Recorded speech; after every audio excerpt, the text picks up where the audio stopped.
Hi, I'm James Shillinglaw, and I'm here with Eben Peck, who is Executive Vice President Advocacy for the American Society of Travel Advisors. And we're going to talk to Eben about, well, what else? COVID-19, the response from the U.S. government, the lobbying efforts that ASTA engaged in to try to get some money for travel advisors and travel agencies, and also what's happened to those programs. And this is Insider Travel Report.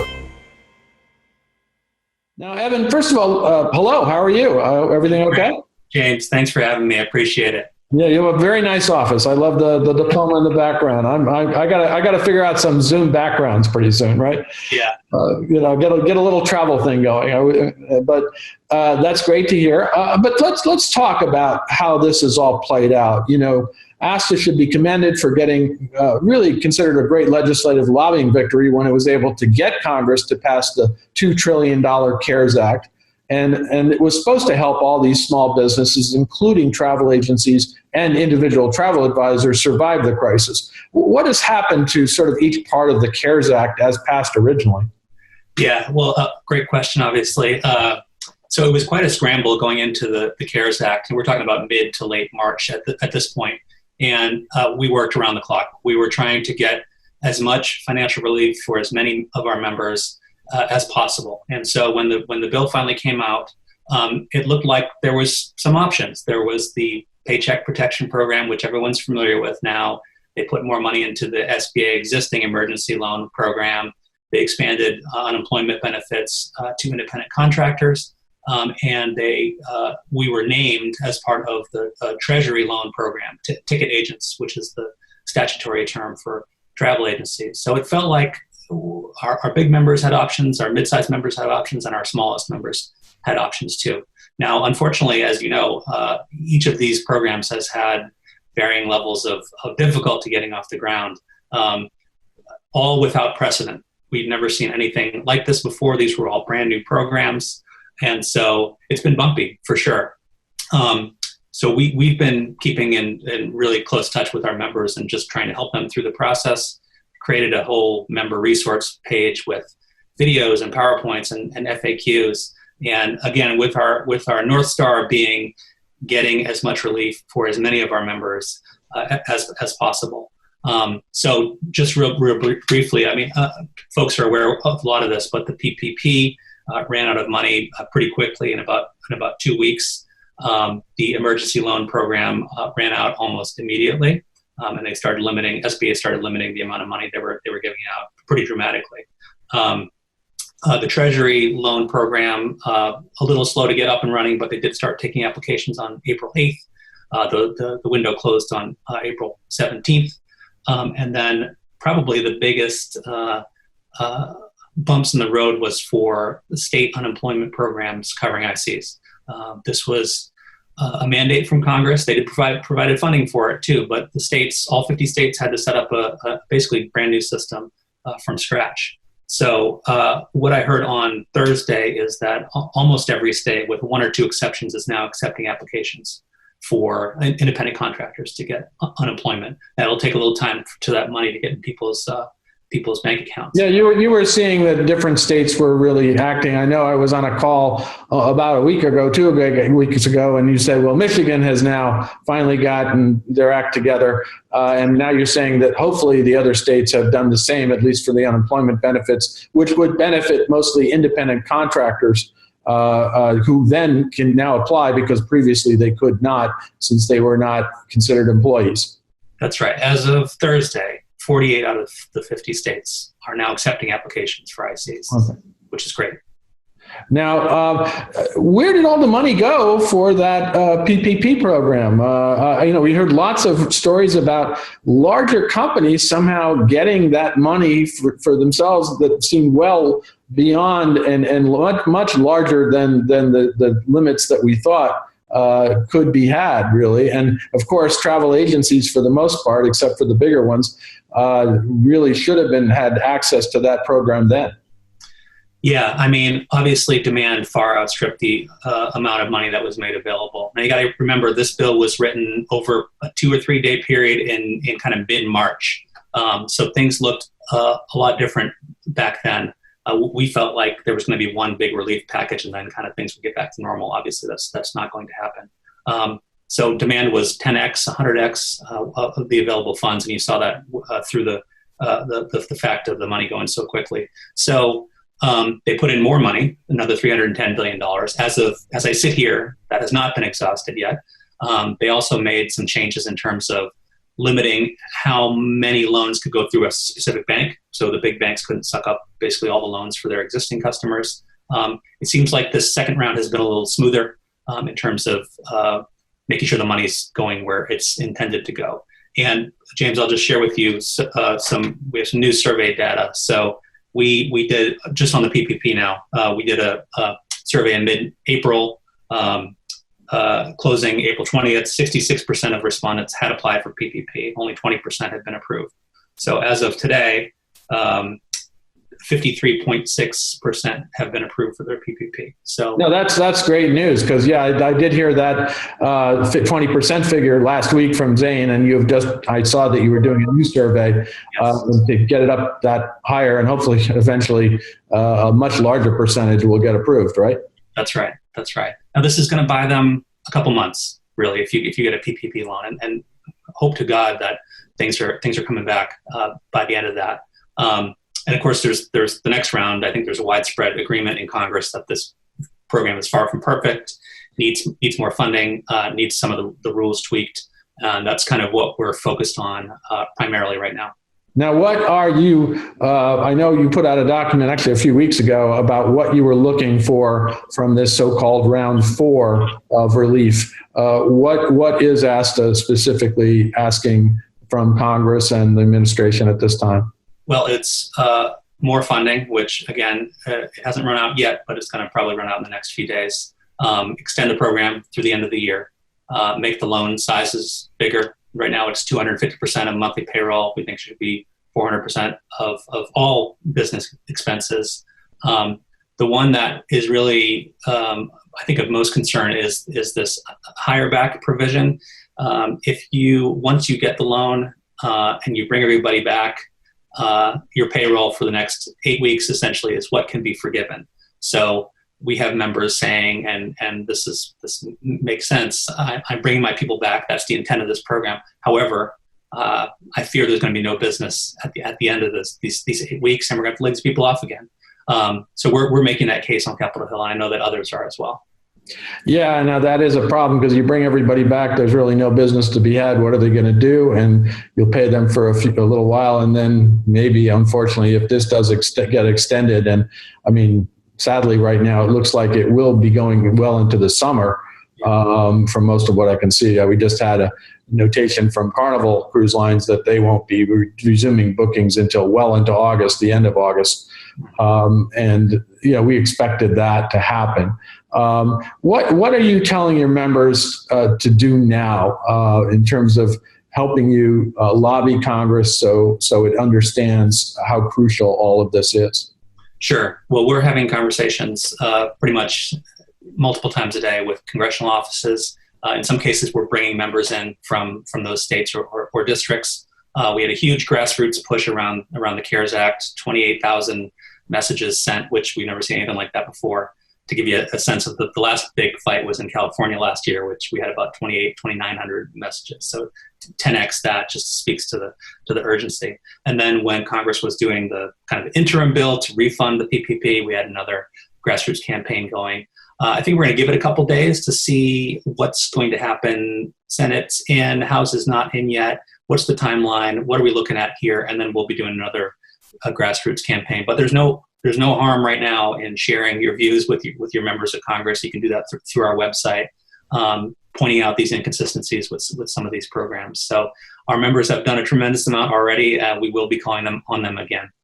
Now, is there actually a draft legislation for this so-called round 4 in the works now? And how long do you think it will be before this can net some results? The situation's a little muddy right now, I would say. Just to generalize, I think Democrats are charging full speed ahead. We're going to do another round. The White House and Republicans are kind of pumping the brakes a little bit. We just put $3 trillion into the economy, $3 trillion worth of spending. Let's see if it's working. Let's see if these programs are having their intended focus. I think once the PPP runs out of money again, Congress as a whole is going to come under tremendous pressure, and so I'm confident that there'll be another round. It might be more like mid-May or so, as opposed to tomorrow.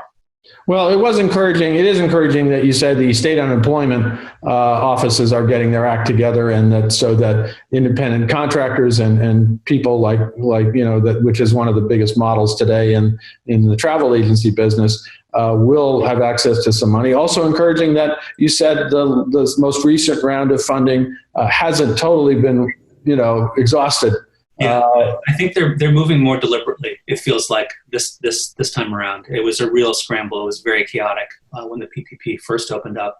And just, James, to go back to the unemployment compensation. So same two surveys. One, April 20, we had 52% of respondents had applied for unemployment as an IC, and only, about 14% had gotten approved. As of today, 78% have applied. ICs have applied for employment. 32.1% have been approved. So that's not great. I mean, we want it to be 100%, of course, across the board. But I'm encouraged that with the passage of a couple weeks, some of these programs are starting to fulfill their potential. Yeah, well, one of the challenges was that a lot of states really hadn't gotten the word yet that independent contractors, at least, were eligible. I know some that were like, wait a minute, they said I'm not, but the federal government says I should be. And that was a challenge. Waiting on guidance from the Federal Department of Labor, which was a little slow to come. Well, you've had other issues with them in the past, as we know, in terms of the definition of independent contractors. So it's a challenge sometimes to deal with government at all levels, and also speed. I mean, it was remarkable how quickly this legislation was passed, and now we're in the phase of implementation that has been a little more problematic, and especially for those travel aid advisors and travel agencies that were just not really getting any revenue at this point and really don't have a prospect for revenue. There's a possibility. I hear 2021 bookings are, they're coming in, which is encouraging. I hear that too. I also hear about, some of the larger corporate travel agencies who have either pharmaceutical clients, or I was just reading about one travel store, which the state of California is a client. And so they're handling all the healthcare worker travel. So there is business out there, but it's, unfortunately, it's about, Well, you actually just came to mind about this. Another question I had about the Treasury Department program, which was intended for ticketing agents, meaning larger travel agencies of 500 or more. Have those agencies been able to get money so far, or is it still in the works? They have applied. Everyone that I've asked that's above that 500 employee threshold has applied to the Treasury. Now, the way that program is set up, it's a little vague, but it says you can't apply for this program if you've gotten other relief under the CARES Act.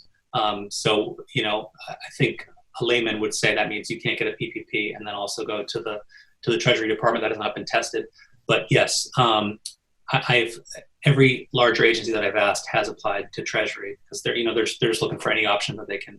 Yeah, well, that was one of the challenges with PPP to begin with, that larger companies, of course, had applied to get those money, not travel agencies necessarily, but, you're hearing all kinds of companies, what sports teams, things like that were, you're wondering about, and some of them gave back the money in the end. But clearly there was some, confusion about who this money, even though it was pretty clearly stated, who this money was for and who could get it. Yeah, it's been kind of unbelievable going through this whole process, and where it upsets us as well too when the Los Angeles Lakers, no offense against the Lakers, I'm a Celtics fan, but the Lakers got a PPP loan, they gave it back, but it's like, did the Celtics get one? I don't know. Celtics got one. I've got members laying people off and going through some really tough times, and that's their money, so it can be really frustrating. Now, is there anything else you want to get out to travel advisors and travel agencies at this time in terms of what ASTA is doing, how they can help, and what we're going to do going forward? So been doing nothing for the past 6 to 8 weeks beyond trying to get money in our members' pockets. Again, we have a number of member resources, how to apply for these different programs, tips to get to the front of the line, that kind of thing. But at some point we're gonna have to pivot collectively to, okay, what do we have to do to instill traveler confidence in the system? Our members don't want to be wards of the state until the end of time. They want to get back to business. They want to get back to serving their clients. So you saw the U.S. travel guidelines, future of travel, that we're participating in. My boss, Zane Kirby, is also on a task force of the U.S. Travel and Tourism Advisory Board, which is part of the Department of Commerce. We're looking at these same kind of issues. That's what we're going to be focused on, I think, more and more once the immediate crisis passes. We've got to do everything we can from a private sector standpoint, from a government standpoint, to get confidence back in the system. It's going to be a while till we get back to 100% of what it was, but we've got to rebuild this business, and traveler confidence is a huge part of that. Well, certainly, as you said, the U.S. Travel Association's guidelines, which you can read about in today's issue of Insider Travel Report, is one thing that I think you can communicate to your clients about what the entire industry is doing. And at a global level, the World Travel and Tourism Council has also been working on plans and how to emerge from this crisis in a collective fashion. A lot of companies have been issuing their own individual policies, from hotels with new cleaning programs to, of course, we recently saw, the airlines with their new policies regarding face masks and all kinds of things. Everybody is working on this to instill more consumer confidence. And indeed, I think we've seen some uptick in the number of passengers getting on flights in the recent months, right? That's right. And just one more thing I wanted to say, James, to the ASTA members, we're here to help you. This is our job. We answer every member question that we get. We have a web form on our member site. You can contact us directly. If you have a question about coronavirus, CARES Act, how do I apply, anything like that, we will respond to you. Well, Eben, thank you very much for taking this time away from your family. And we were all working from home now, and it's I put the dog in the bedroom because she has a tendency to bark, which is not good during the interview. But we're all making these adjustments to our daily lives. And again, thank you for taking the time. And it's great to see you. I saw you at the the ASTA lobbying day, the legislative day, sort of when this all started to start, right? That's right. Yeah, no, it's great to see you too. I think once we get through all this, we're going to have a huge party. I'll buy you a drink. I really look forward to. I miss seeing our members. I see some of them more often than I see some of my members of my nuclear family. They've become like a family to me, and I miss them. Yeah. And again, we're doing everything we can to help the situation. But it's great to see you. I look forward to seeing you again soon. And yeah, appreciate it. Well, hopefully right now, and who knows if it will happen or not. We still have your ASTA conference is still on track for August. I don't know if that will happen or not. If it doesn't, I'll be very sad because I really always enjoy those conferences, and I know you will too. But meanwhile, yes, let's hope we can get through this, and we'll meet in person very soon. All right. Thanks, James. I'm James Shillinglaw, and this is Insider Travel Report.